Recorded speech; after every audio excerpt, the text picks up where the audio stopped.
పెద్ది పెద్ది అనే పేరుంటే చాలు సినిమా అభిమానులందరికీ కూడా మెగాస్టార్ అభిమానులందరికీ కూడా మస్తు సంతోషం కలుగుతుంది. దీనికి కారణం ఒకటే, గ్లోబల్ స్టార్ రామ్ చరణ్ అద్భుతంగా నటించినటువంటి ఈ పెద్ది సినిమా జాగ్రత్తగా గమనించినట్లయితే ఇది ఒక పోరాటం, ఎవరి మధ్య, ఇద్దరి మధ్య పోరాటం అనేది కూడా సూచిస్తుంది. ఎవరో తెలుసా? రామ్ చరణ్ వర్సెస్ ఎవరు, మరెవరో కాదు, stylish star Allu Arjun. Yes, ఇది నిజం. అల్లు అర్జున్ని రామ్ చరణ్ గారు కాపీ కొడుతున్నారా అనేటువంటి విధంగా కూడా అందరూ భావిస్తున్నారు. ఎందుకంటే పెద్దిలో ఆయన లుక్ చూస్తే పుష్ప 2లో అల్లు అర్జున్ హెయిర్ స్టైల్ చూసే ఆ హెయిర్ స్టైల్ ఏ విధంగా ఉంటుందో, ఒక మాస్ రకంగా ఉంటుందో, అదే రకంగా రామ్ చరణ్ గారు తన యొక్క డీగ్లామరైజ్గా ఉండాలని కూడా ప్రయత్నం చేస్తున్నారు. వీళ్ళిద్దరి మధ్య జరిగేటువంటి పోరు కూడా తారస్థాయికి జరిగింది. రామ్ చరణ్ గ్రేటా, అల్లు అర్జున్ గ్రేటా? ఈ దెబ్బతో తేలిపోతుంది. ఈ పెద్దితోటి పుష్ప 2 అనేది ఏ స్థాయి రికార్డు సృష్టించిందో అందరికీ తెలుసు. అల్లు అర్జున్ స్టామినా ఏంటనేది చూపించాడు.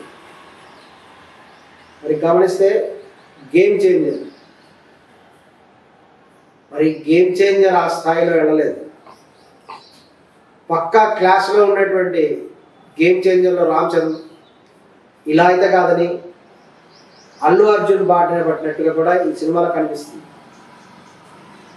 ఫుల్ గ్లామరైజ్ కాకుండా డీ గ్లామర్, చెరిగిపోయిన జుట్టు, చెరిగిపోయిన గడ్డం, మాసిపోయిన బట్టలు, ఇటువంటి deglamorize look Ram Charan కూడా ప్రయత్నం చేస్తుంది. Peddi versus Pushpa 2, this is the challenge to Pushpa 2. ఈ పెద్ది ఏ విధంగా ఉంటుందో చూద్దాం. గేమ్ చేంజర్ వచ్చినప్పుడు ఆ సమయంలోనే మెగా ఫ్యామిలీ, అల్లు ఫ్యామిలీ మధ్య ఉండేటువంటి విభేదాలు కూడా పైకి వచ్చినాయి, ప్రస్ఫుటంగా కూడా కనబడుతున్నాయి. చాలామంది అల్లు అర్జున్ ఫ్యాన్స్ కూడా ఈ యొక్క సినిమాని ఎంకరేజ్ చేయలేదు, అంతేకాకుండా ట్రోలింగ్ చేశారు, సినిమా ఫ్లాప్ అవ్వడానికి కూడా కొంత కృషి చేశారు అని కూడా తెర వెనుక కూడా గుసగుసలు వినపడుతున్నాయి. అదేవిధంగా పుష్ప 2 సినిమాకి కూడా ఆ సినిమా యొక్క ప్రమోషన్స్ యాక్టివిటీస్లో మెగాస్టార్ చిరంజీవి గారు తగిన విధంగా తన సహజమైనటువంటి ఇనిషియేటివ్ చూపలేదు అనేటువంటి వాదనలు కూడా వినిపిస్తుంది. అది వాస్తవం కూడా. ప్రతి టాలెంట్ని ఎంకరేజ్ చేసే మెగాస్టార్ చిరంజీవి గారు ఒక చిన్న సినిమా అయినా సరే దాని ప్రమోషన్స్కి తన వంతు సహాయం చేసేటువంటి మెగాస్టార్ చిరంజీవి గారు మరి అల్లు అర్జున్ గారి విషయంలో ఆ విధంగా చేయలేదు. అల్లు అర్జున్ గారి దగ్గర టాలెంట్ లేదా?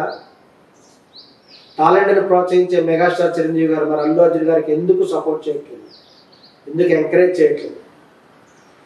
అది నిజంగా $1 మిలియన్ ప్రశ్న. ఇప్పుడు పోటీ ఆయనకు కూడా పెద్ది వస్తున్నది. మరి పెద్దిని మళ్ళీ టార్గెట్ చేస్తారా అల్లు అర్జున్ ఫ్యాన్స్ అనేది మనం చూడాల్సిన అవసరం ఉంది. ఎందుకంటే రీసెంట్గా ఫంక్షన్లో కూడా చూసాము, సంక్రాంతికి వస్తున్న ఫేమ్ డైరెక్టర్ గారు సినిమా తీయబోతుంటే ఆ యొక్క స్టేజ్ మీద మెగాస్టార్ చిరంజీవి గారు ఉన్నారు, అల్లు అరవింద్ గారు ఉన్నారు. కానీ వాళ్ళిద్దరు కూడా ఒక వికర్షణకు లోనేటువంటి వాళ్ళలాగా, అటు సైడ్ మెగాస్టార్ ఉంటే ఇటు సైడ్ అల్లు అరవింద్ గారు, వాళ్ళ మధ్య ఎటువంటి పలకరింపులు కానీ ఎటువంటి స్నేహపూర్వకమైన వాతావరణం కనపడలేదు. ఇది బహిరంగంగా ప్రజలందరూ గమనించినటువంటి విషయం. అంత భారీ స్థాయిలో విభేదాలు ఉన్నాయి. రాజకీయ స్థాయిలో విభేదాలు ఉన్నాయి. అల్లు అర్జున్ గారు పవన్ కళ్యాణ్ గారి జనసేన పార్టీకి వ్యతిరేకంగా వైఎస్ఆర్ కాంగ్రెస్ పార్టీకి అనుకూలంగా ప్రచారం చేశారు. అప్పటి నుంచే వాళ్ళ మధ్య గొడవలు ఇంకా తారాస్థాయికి వెళ్ళిపోయింది. ఏదేమైనా సినిమా ఫీల్డ్ దగ్గరికి వస్తే సినిమా ఫీల్డ్లో వీళ్ళిద్దరూ మంచి యాక్టర్సే. కష్టపడి తపన సినిమాని వీలైనంత టాప్గా చూపించాలనే ప్రయత్నం, ఇవన్నీ కూడా కష్టపడే గుణం, ఇవన్నీ కూడా రామ్ చరణ్ గారిలో ఉన్నాయి, అల్లు అర్జున్ గారిలో ఉంది. వీళ్ళిద్దరి మధ్య పోటీ, రసపత్రమైన పోటీ కనబడుతుంది. ఏదేమైనా ఈ పెద్ద దెబ్బతో పెద్ద హిట్ట, పుష్ప 2 పెద్ద హిట్ట అనేటువంటిది తెలిసిపోతుంది. వీళ్ళిద్దరిలో ఎవరు పెద్ద స్టార్ అనేటువంటిది కూడా పెద్ది అనేది నిరూపించబోతుంది. చూద్దాం మరి, అల్లు అర్జున్ పెద్ద స్టారా, రామ్ చరణ్ పెద్ద స్టారా?